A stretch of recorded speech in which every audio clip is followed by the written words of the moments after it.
નમસ્કાર વિદ્યાર્થી મિત્રો, ગુજરાતી યુટ્યુબ ચેનલમાં આપ સૌનું સહૃદય હાર્દિક સ્વાગત છે.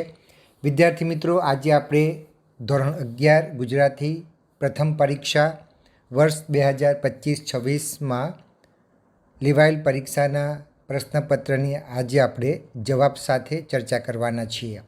તો વિદ્યાર્થી મિત્રો, આ વિડીયો તમે શરૂઆતથી અંત સુધી જોશો તો તમને ખ્યાલ આવી જશે કે આના પ્રશ્નના જવાબ કેવી રીતે લખી શકાય. તો પ્રથમ પરીક્ષા ધોરણ 11 ગુજરાતી, કુલ ગુણ છે 50.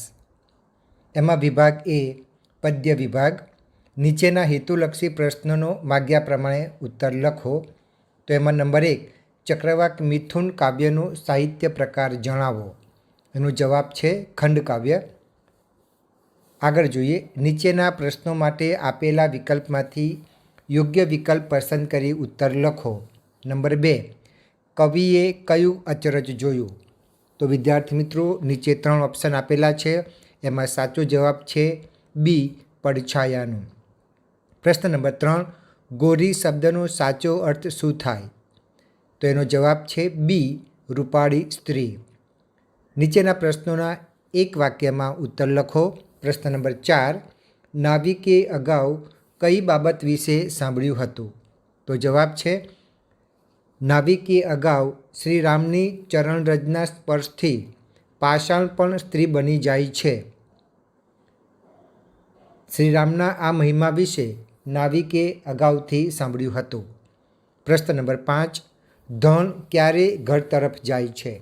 જવાબ, રાત્રિ થતાં ધણ સીમમાંથી અલોપ થઈને ઘર તરફ જાય છે. હવે આપણે જોઈએ, નીચેના પ્રશ્નનો 3-4 વાક્યમાં ઉત્તર લખો. એમાં પ્રશ્ન નંબર 6 છે, ચક્રવાક ચક્રવાકીને બીજે નહીં વસવા અંગે શું કારણ આપે છે? તો એનો જવાબ છે ચક્રવાકી ચક્રવાકને કહે છે કે જ્યાં દિવસ લાંબો હોય એવા સ્થળે જઈને વસીએ, જેથી બંનેને એકબીજાના વિરહમાં ઝૂરવું ન પડે. પરંતુ ચક્રવાક તેને વાસ્તવિક પરિસ્થિતિ સમજાવતા કહે છે કે હે પ્રિય સખી, જ્યાં દિવસ લાંબો હોય ત્યાં રાત પણ લાંબી જ હોવાની, એટલે પ્રણય સુખની આશા જ ઠગારી છે. હવે નીચેના પ્રશ્નનો સવિસ્તાર ઉત્તર લખો. પ્રશ્ન નંબર 7, ચંદ્રહાસનું મનોહર રૂપ જોઈને વેશ્યા શોક શા માટે અનુભવે છે?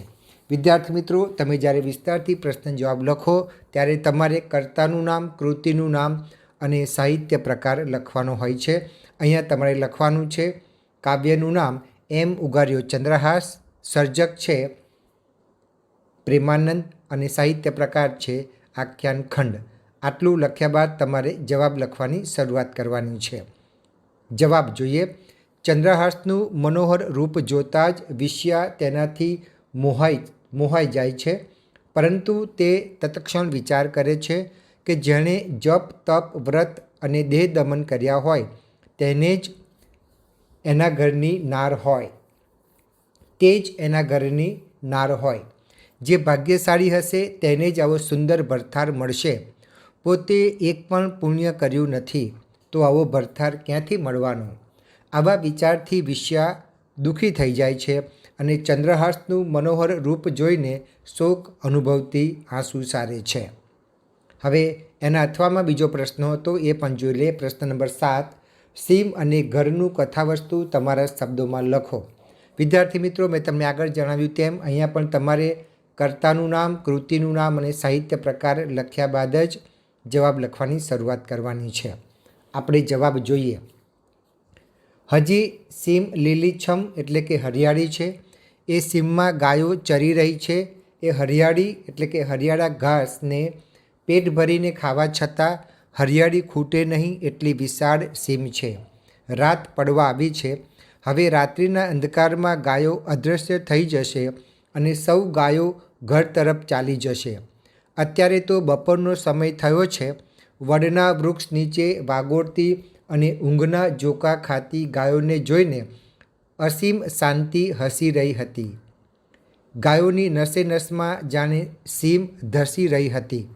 ગાયો ઘેર પહોંચી ત્યાં ગમાણમાં બગાઈઓ બણબણે છે ને અતિશય ભૂખ લાગવાથી વાછરડાના પેટ ઊંડા ઉતરી ગયા છે.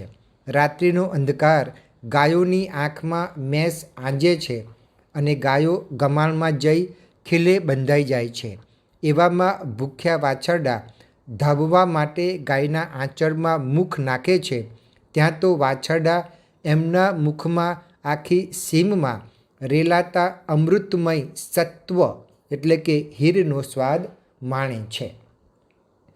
હવે આપણે વિદ્યાર્થી મિત્રો વિભાગ બી જે ગદ્ય આધારિત છે તેની ચર્ચા કરીએ. નીચેના હેતુલક્ષી પ્રશ્નોના માગ્યા પ્રમાણે ઉત્તર લખો. એમાં પ્રશ્ન નંબર 8, જીભ ગદ્યનો સાહિત્ય પ્રકાર જણાવો. તો જવાબ છે હાસ્ય નિબંધ. નીચેના પ્રશ્નો માટે આપેલા વિકલ્પમાંથી યોગ્ય વિકલ્પ પસંદ કરી અને ઉત્તર લખો. નંબર 9, જુગલ જુગારી નાટકની નાયિકા કોણ હતી? તો નીચે વિદ્યાર્થી મિત્રો 3 ઓપ્શન આપેલા છે, બરાબર. 4 ઓપ્શન આપેલા છે, એમાં સાચો જવાબ છે બી, લલિતા. નંબર 10, અમુએ ભાઈને એના લગ્નમાં શી ભેટ આપી હતી? તો અહીંયા પણ વિદ્યાર્થી મિત્રો 4 ઓપ્શન છે. સાચો જવાબ છે સી, પાંચિકા નાખેલી મશરૂમની કોથળી. નીચેના પ્રશ્નોના એક વાક્યમાં ઉત્તર લખો. પ્રશ્ન નંબર 11, સાચો યજ્ઞ કોને કહેવાય છે? જવાબ, સંસાર તપોવન હોય અને પરસેવો ટપકાવીને પેટ ગુજારો કરવાનો હોય એને લેખક સાચો યજ્ઞ કહે છે. પ્રશ્ન નંબર 12, કેવી જીભ પાંડુ રોગની સૂચક છે? જવાબ, ફીકી, સફેદ, નરમ, પહોળી ને અસ્થિર જીભ પાંડુ રોગની સૂચક છે. હવે વિદ્યાર્થી મિત્રો નીચેના પ્રશ્નોના 3-4 વાક્યમાં ઉત્તર લખો. તો પ્રશ્ન નંબર 13, લેખક જીભને જ્ઞાનેન્દ્રિય તથા કર્મેન્દ્રિય સાથે શા માટે સરખાવે છે? એનો જવાબ છે, લેખક જીભને જ્ઞાનેન્દ્રિય તથા કર્મેન્દ્રિય સાથે સરખાવે છે કારણ કે રસાસ્વાદનો અધિકાર કેવળ જીભને જ મળ્યો છે. એના વડે જ સ્વાદનું જ્ઞાન થાય છે. માટે જીભને જ્ઞાનેન્દ્રિય કહે છે. બોલવાનું કાર્ય પણ જીભ જ કરે છે એટલે તેને કર્મેન્દ્રિય કહે છે. નીચેના પ્રશ્નોના સવિસ્તાર ઉત્તર લખો. પ્રશ્ન નંબર 14, લેખકનો ભગિની પ્રેમ અમૃતા ચરિત્ર નિબંધને આધારે તમારા શબ્દોમાં વર્ણવો. તો વિદ્યાર્થી મિત્રો અહીંયા તમારે પાઠનું નામ, સર્જકનું નામ અને સાહિત્ય પ્રકાર લખવાનો છે. અહીંયા વિદ્યાર્થી મિત્રો તમે જોઈ શકો છો કે પ્રશ્નમાં જ 2 વસ્તુ આપી દીધેલી છે, બરાબર. પાઠનું નામ તો અમૃતા, સાહિત્ય પ્રકાર ચરિત્ર નિબંધ અને એના સર્જક છે કિશનસિંહ ચાવડા. એટલે તમે પ્રશ્ન વાંચો એમાંથી જ આપણને ઘણી બધી બાબતો મળી રહે છે.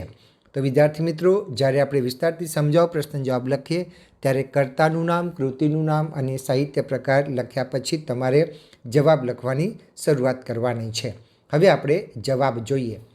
લેખકને અમુ એટલી વાલી હતી કે બહેન અમૃતા પર ચરિત્ર નિબંધ લખીને જાણે પોતાની વહાલસોઈ બહેનને સ્મરણાંજલિ આપે છે. બહેનની વાત કરતાં લેખક ક્યારેક ગડગડા થઈ જાય છે તો અમુની ગેરહાજરીમાં પોતાના જ ભવા પંપાડીને તેને યાદ કરે છે. અમુએ ભોળા ભાવે તેની બાને કહેલું કે બા, મારા ગળામાંથી સોનાની કંઠી કાઢી લે, નહીં તો હું કોઈ સાધુને આપી દઈશ. આ પ્રસંગને પણ લેખક ભૂલ્યા નથી. અમુને વહાલા પાંચિકા તેને રમવાની ઢબ, રમતી વખતે ઉછળતા કુકારની સાથે અમુની ઉછળતી આંખની કીકીનું સજીવ અને સુંદર ચિત્ર આલેખ્યું છે. ભાઈના લગ્નને અટકાવવા અમુએ બાને કરેલી અરજી, બાપુને કરેલા કાલાવાલા, પણ બિચારી અમુનું કોણ માને? એ શબ્દો દ્વારા ભાઈએ બહેન પ્રત્યે સહાનુભૂતિ દર્શાવી છે. અમુની આંખોમાં છલકાતો સ્નેહ જોઈ એને બાજી પડે છે અને બંને મન મૂકીને રડે છે.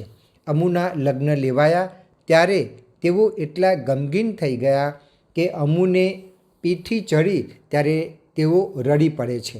અમુની વિદાય વખતે મશરૂમની કોથળીમાં પાંચિકાની સાથે 25 રૂપિયા મૂકી બહેનના હાથમાં તે કોથળી સરકાવી ત્યારે અમુએ ભાઈ સામે જોયું. ભાઈ અમુની એ આંખો કદી ભૂલ્યા નથી.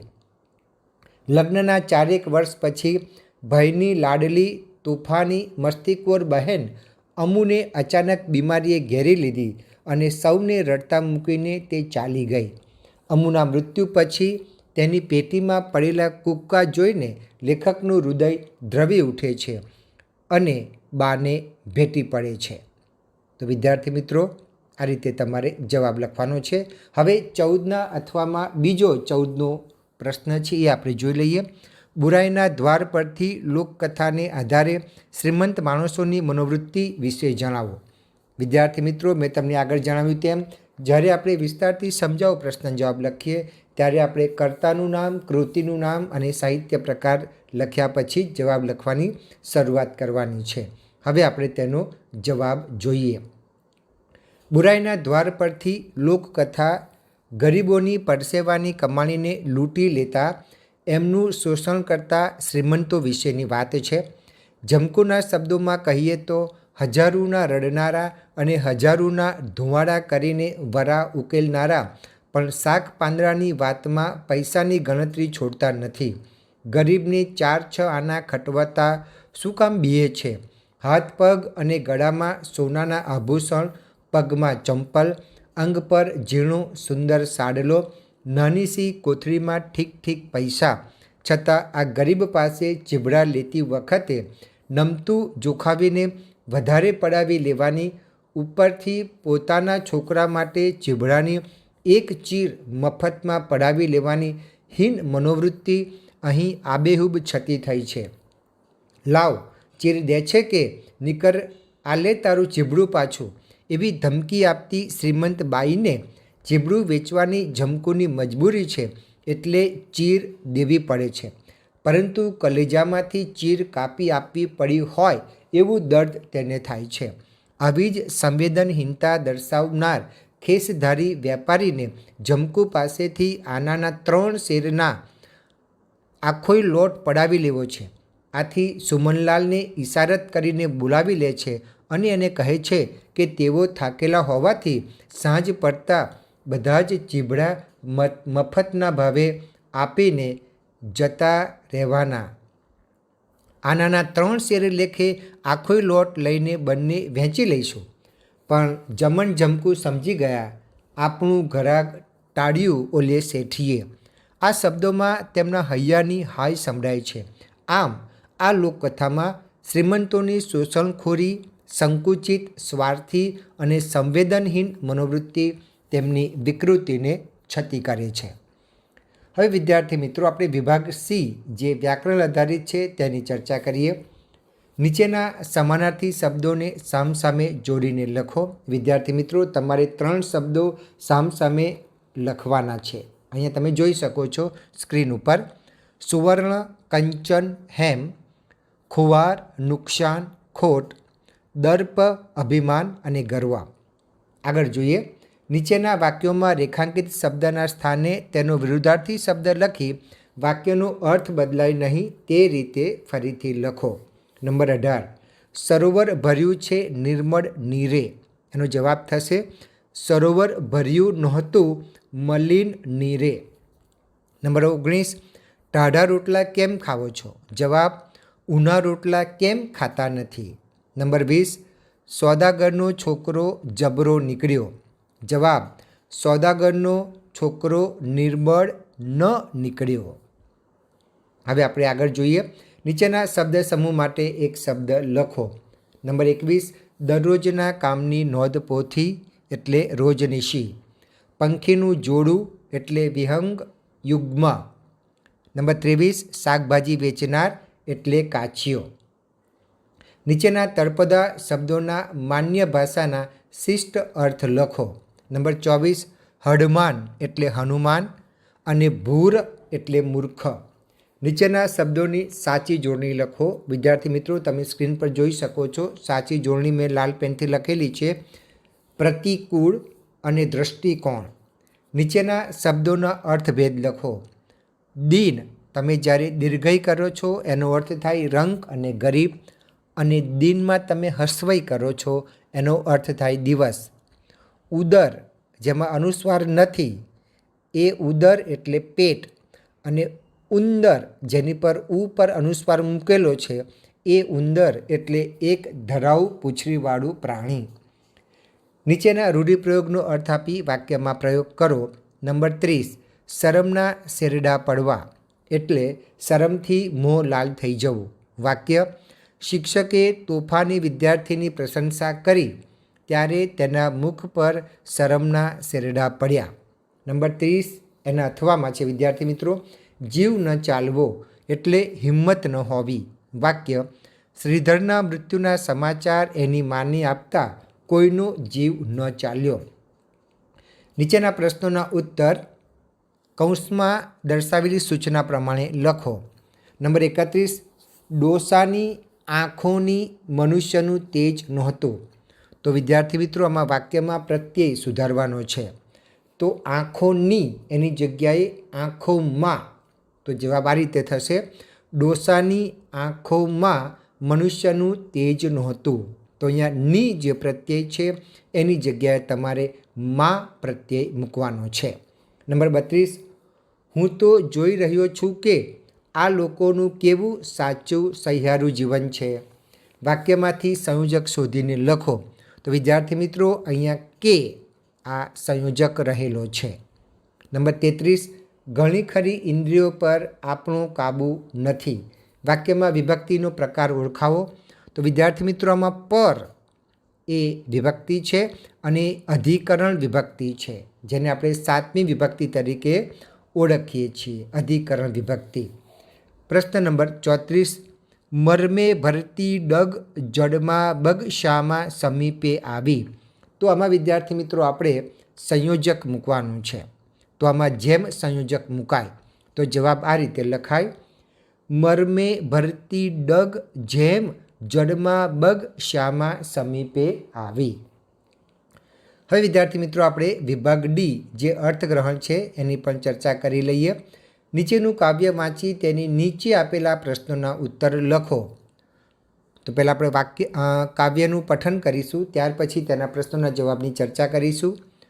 ચાલ ફરીએ માર્ગમાં જે મળે તેને હૃદયનું વહાલ ધરીએ. બહારની ખુલ્લી હવા આવે અહીં ક્યાં લઈ જવા. જ્યાં પથ નવા પંથી નવા એ સર્વનો સંગાત છે તો નિત નવા કંઈક તાલ કરીએ. એકલા રહેવું પડી આ સૃષ્ટિની છે ના સાંકડી. એમાં મળી જો બે ઘડી. ગાવા વિશે ચાહવા વિશે તો આજની ના કાલ કરીએ. ચાલ ફરીએ. આના સર્જક છે નિરંજન ભગત. એના પ્રશ્નોના જવાબ જોઈએ. પ્રશ્ન નંબર 35, કવિ હૃદયનું વહાલ શબ્દ દ્વારા શું સૂચવે છે? તો જવાબ: કવિ હૃદયનું વહાલ શબ્દ દ્વારા સૂચવે છે કે જીવનના માર્ગ પર પ્રેમ, દયા અને સૌંદર્ય રાખવો જોઈએ. આ સૂચવે છે. પ્રશ્ન નંબર 36, સર્વના સંગાથ દ્વારા શું થશે? જવાબ: સર્વનો સંગાથથી સ્નેહ, પ્રેમ અને સહાનુભૂતિમાં વધારો થાય છે. કવિના મતે જીવન કેવું છે? તો જવાબ: કવિના મતે આ જીવન એક સફર છે. અને કાવ્યને યોગ્ય શીર્ષક આપો. તેનો જવાબ છે ચાલ ફરીએ.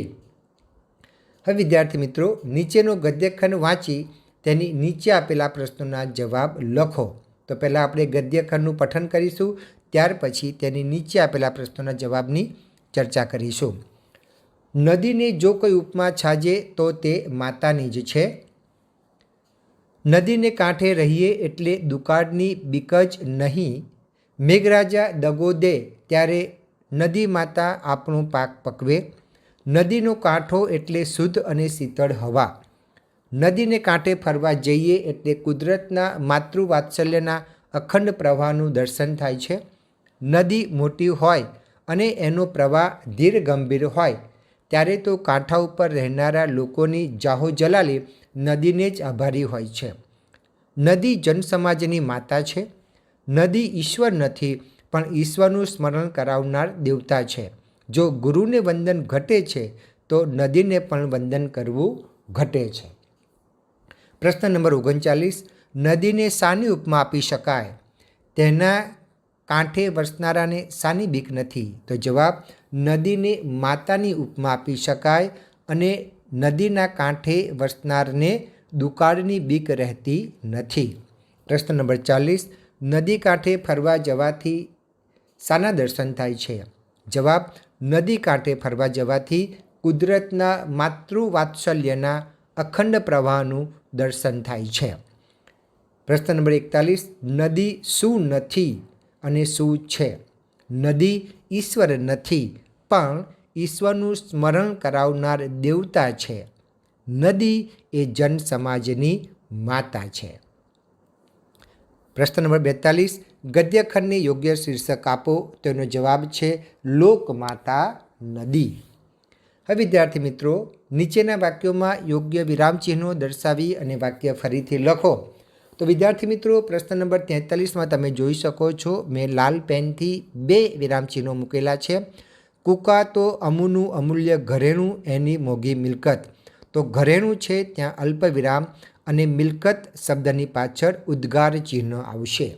પ્રશ્ન નંબર 44, લાંબા છે જ્યાં દીન પ્રિય સખી રાત્રિય દીર્ઘ તેવી.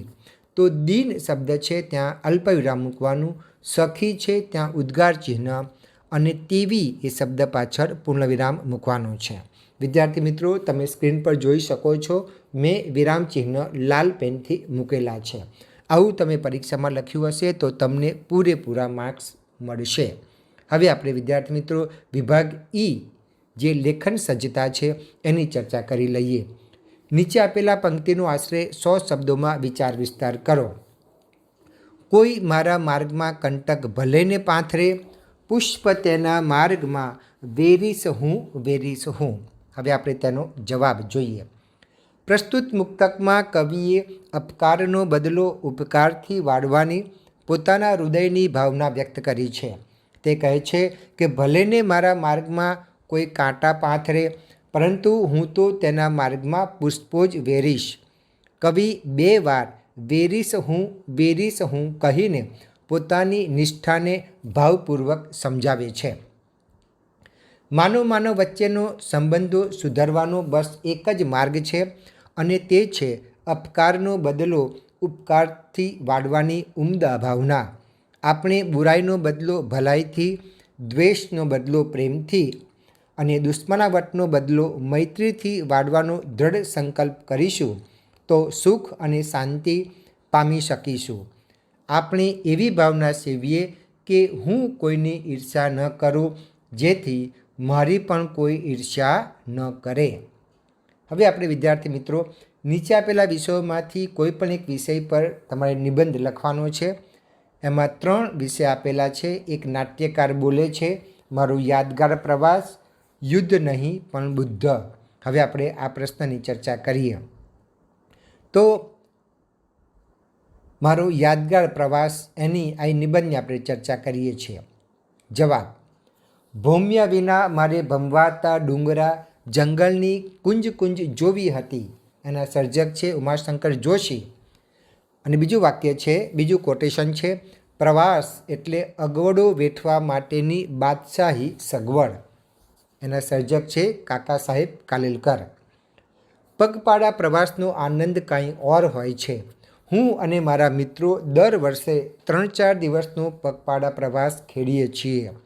ગયા વર્ષે દિવાળીની રજાઓમાં અમે કેટલાક મિત્રો ગિરનારની પરિક્રમા કરવા ગયા હતા. 25મી ઓક્ટોબરે વહેલી સવારે અમે જૂનાગઢ પહોંચ્યા. ત્યાં એક ધર્મશાળામાં અમે મુકામ કર્યો. નાહી ધોઈને અમે ગિરનારની પરિક્રમા કરવા નીકળી પડ્યા. અમે અમારી સાથે 2 જોડ કપડાં, પ્યાલો, ટોર્ચ, નાની શેતરંજી, ચોરસો વગેરે લીધા. સૌપ્રથમ ભવનાથ મંદિરે દર્શન કરી અમે પદયાત્રાની શરૂઆત કરી. અમારા જેવા અનેક યાત્રાળુઓ જય ગિરનારીનો નાદ ગજવતા ચાલતા હતા. સતત 3 કલાક સુધી ચાલ્યા પછી અમે ચા પાણી કરવા રોકાયા. પછી થોડો આરામ કરી ફરી અમે આગળ વધ્યા. સાંજે એક ખુલ્લા મેદાનમાં આવી પહોંચ્યા. ત્યાં હજારો યાત્રાળુઓ વિશ્રામ કરી રહ્યા હતા. અમે પણ એક ખૂણે શેતરંજી બિછાવી, માથે આભ અને નીચે ધરતી. જિંદગીનો આ પણ એક અનેરો લહાવો હતો. સવારે 4 વાગ્યે અન્ય યાત્રાળુઓની જેમ દૈનિક ક્રિયા પતાવીને અમે આગળની યાત્રા શરૂ કરી. 3 દિવસમાં 3 પર્વતોની યાત્રા કરવાનો ખાસ મહિમા છે. બપોરે એક સદાવ્રતમાં અમે ભોજન કર્યું. થોડીવાર આરામ કરી ફરી પાછી અમારી યાત્રા શરૂ થઈ. સાંજે અમે હનુમાનજીના મંદિરે આવી પહોંચ્યા. બાજુમાં એક ખેતર હતું. અહીં હજારો યાત્રાળુઓ સાથે અમે પણ વાડું કર્યું. રાત્રે ખુલ્લા મેદાનમાં સૂવાનો લહાવો પણ અમે લીધો. વહેલી સવારે દૈનિક ક્રિયા તથા ચા નાસ્તા બાદ અમે પાછી પરિક્રમા શરૂ કરી. બગદાણાવાળા સીતારામ બાપાના આશ્રમ તરફથી બપોરના ભોજનની સુંદર વ્યવસ્થા કરવામાં આવી હતી. સેંકડો સ્વયંસેવકો પદયાત્રીઓને પ્રેમથી જમાડતા હતા. અહીંના જંગલમાં હજારો યાત્રિકો માટે ભોજનની વ્યવસ્થા કરવી તે ઘણું કપરું કામ હતું. બાપા પ્રેમથી જમજો એવું કહી કહીને સૌને ભાવપૂર્વક તેઓ ભોજન પીરસતા હતા. અન્નદાન એ જ શ્રેષ્ઠ દાન છે એ વાત મને અને અહીં સમજાઈ. ભોજન કર્યા પછી અમે ધીરે ધીરે આગળ વધ્યા. સાંજે અમે જૂનાગઢ પાછા આવ્યા. રાત્રે બસમાં બેસી વહેલી સવારે અમે અમદાવાદ આવી પહોંચ્યા.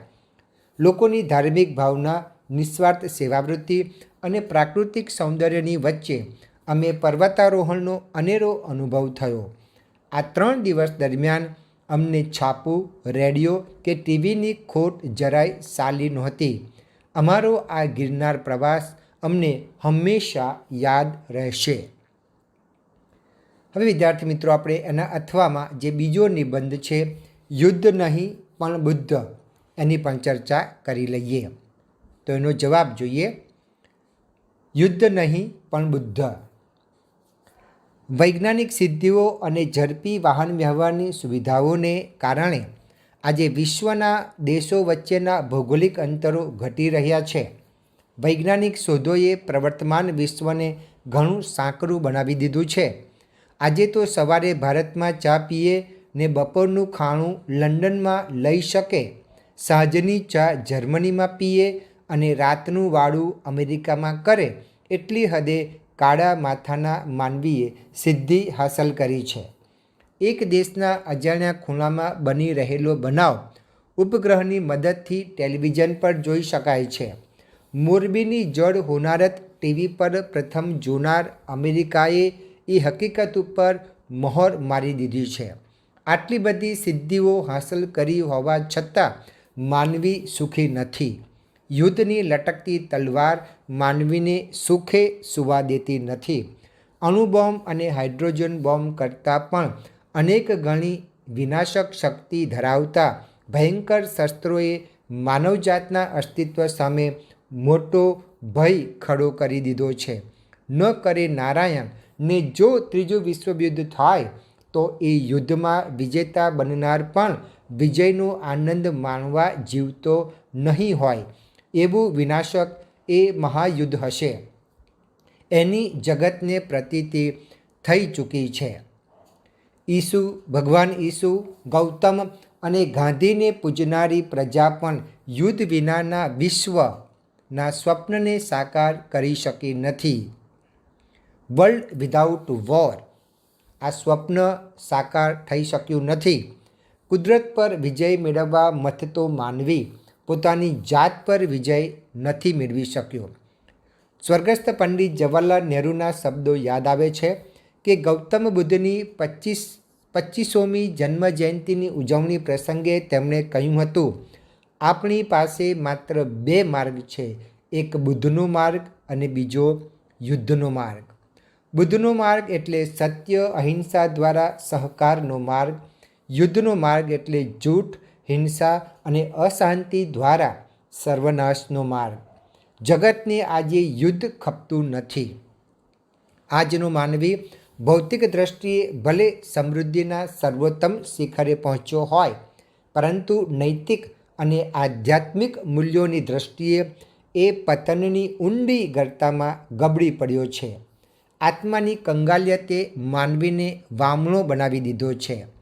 કોઈકે સાચું જ કહ્યું છે કે જો યુદ્ધ અને યુદ્ધખોર મનોવૃત્તિનો પ્રથમ આવિર્ભાવ માનવીના મનમાં થતો હોય તો શાંતિ માટેના સંરક્ષણાત્મક કિલ્લા બાંધવાનું કામ પણ માનવીના મનમાં જ થવું જોઈએ.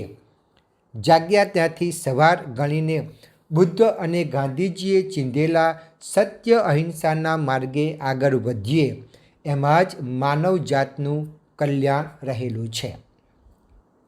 તો વિદ્યાર્થી મિત્રો, તમે અહીંયા જોઈ શકો છો, અહીંયા આપણે ધોરણ 11 ગુજરાતી પ્રથમ ભાષાના પ્રશ્નપત્રની ચર્ચા પૂર્ણ કરી છે. વિદ્યાર્થી મિત્રો, મારો વિડીયો પૂરો કરતાં પહેલાં આપની એક બાબત ખાસ જણાવી દઉં કે જો તમે મારી યુટ્યુબ ચેનલ પર નવા આવ્યા હો તો મારી યુટ્યુબ ચેનલમાં આપને ધોરણ 1 થી 12 ગુજરાતી વિષયને લગતા અભ્યાસ, સ્વાધ્યાય, વ્યાકરણ, ગદ્યાર્થ ગ્રહણ, પદ્યાર્થ ગ્રહણ, અર્થ વિસ્તાર, સંક્ષેપીકરણ, અહેવાલ લેખન, વાદાત્મક ગદ્ય, ભાવાત્મક ગદ્ય, અરજી લેખન, કહેવતો, રૂઢિપ્રયોગો, કહેવત કથાઓ, વાર્તા કથન, નાટક, ગરબા, કાર્યક્રમનું આયોજન કેવી રીતે કરી શકાય તેના વિડીયો અને અન્ય વિષયના વિડીયો પણ આપને મારી એકમાત્ર યુટ્યુબ ચેનલમાં મળી રહેશે. વિદ્યાર્થી મિત્રો, તમારે ચેનલને સબસ્ક્રાઈબ કરવાની છે. ત્યારબાદ મેં બધાના અલગ અલગ પ્લેલિસ્ટ બનાવીને મૂક્યા છે, એમાં જઈને તમે જોઈ શકશો. તો અહીંયા મારો વિડીયો પૂર્ણ કરું છું. ફરી વખત નવા ટૉપિક સાથે મળીશું. ત્યાં સુધી આપની રજા લો. આવજો વિદ્યાર્થી મિત્રો, આવજો.